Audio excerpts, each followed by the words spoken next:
Hi friends, it's Susie. Welcome to my Fluid Art channel.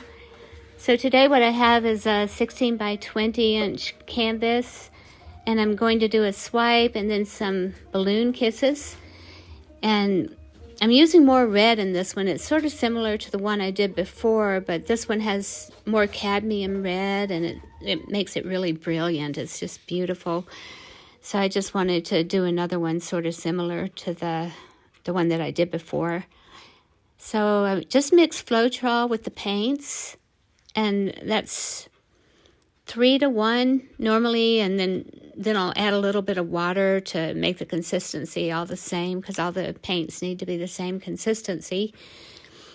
And then with the cell activator, I think I'm use a white, titanium white by Amsterdam, and then I add Australian floetrol to that, and that's 3-to-1.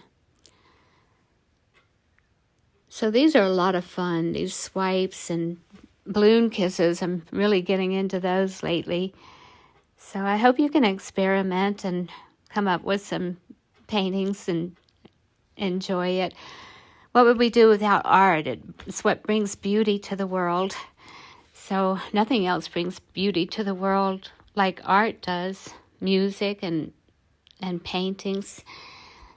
So hope you enjoy and hope you can learn something from this video.